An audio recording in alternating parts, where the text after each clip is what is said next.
1 আগষ্টৰ পৰা কাৰ্যকৰী হোৱাকৈ গুৱাহাটী চিকিৎসা মহাবিদ্যালয়ত বিভিন্ন ৰোগীৰ পঞ্জীয়নৰ পৰা ধৰি ৰোগীৰ বিভিন্ন পৰীক্ষা ইত্যাদিবিলাকৰ ওপৰত প্ৰায় 100% মাচুল বিজেপি চৰকাৰে বৃদ্ধি কৰিবলৈ সিদ্ধান্ত লৈছে। এই সিদ্ধান্ত এক হঠকাৰী সিদ্ধান্ত। আমি অসম তৃণমূল কংগ্ৰেছে এই সিদ্ধান্তক আমি গৰিহণা দিছো, বিজেপি চৰকাৰক ধিক্কাৰ দিছো আৰু চৰকাৰক এই সিদ্ধান্ত অতি শীঘ্ৰেই প্ৰত্যাহাৰ কৰিবলৈ আমি দাবী জনাইছো।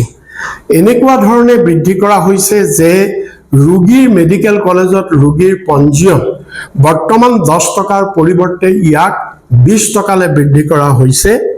ঠিক সেইদৰে বায়োকেমিষ্ট্ৰি যিবিলাক এক্সামিনেশ্যন সেইবিলাকৰ মাচুল প্ৰায় 20% বৃদ্ধি কৰা হৈছে। ঠিক সেইদৰে থাইৰয়েড টেষ্ট, এই থাইৰয়েড টেষ্ট আগতে 600 টকা লয়, তাৰ বিপৰীতে ইয়াক 800 টকালৈ বৃদ্ধি কৰা হৈছে। ডি ভিটামিনৰ পৰীক্ষাৰ বাবে আগতে 1200 টকা লৈছিলে, তাক 1500 টকালৈ বৃদ্ধি কৰা হৈছে। পেইন কেবিনৰ বাবে 1000 টকাৰ ঠাইত ইয়াক 1200 টকালৈ বৃদ্ধি কৰা হৈছে।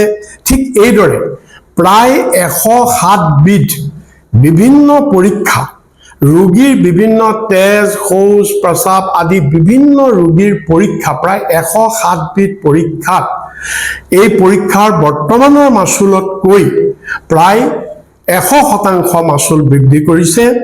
এই ব্যৱস্থাই গোটেই জনসাধাৰণৰ ওপৰত, দুখীয়া দৰিদ্ৰ ৰোগীৰ ওপৰত চৰকাৰে মাধমাৰ সুধাব ওলাইছে। এই কথাটো আমি এইকাৰণেই আমি ইয়াক তীব্ৰ ভাষাৰে নিন্দা কৰিছো যে স্বাস্থ্য সেৱাটো যিকোনো এখন চৰকাৰৰ মূল সমস্যা, মূল সেৱা। চৰকাৰে নিয়ম মতে বিনামূলীয়াকৈ স্বাস্থ্য সেৱা ৰাইজক দিব লাগে, কিন্তু আজি বিনামূলীয়াটো দূৰৰ কথা।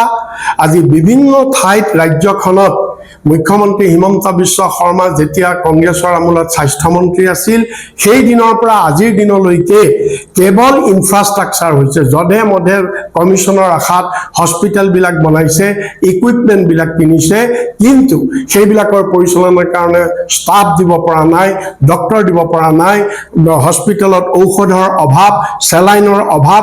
এইবিলাকততো ৰোগী ভাৰাক্ৰান্ত হৈছে, ৰোগীৰটো জীৱন দুৰ্বিষহ হৈছে। ইফালেদি আজি আকাশলংঘী মূল্য বৃদ্ধিৰ প্ৰকোপত ৰাইজৰ পানীত হাঁহ নচৰা অৱস্থা হৈছে। আৰু এনে অৱস্থাতে গেলাতে টেঙা দি মেডিকেল কলেজত গুৱাহাটী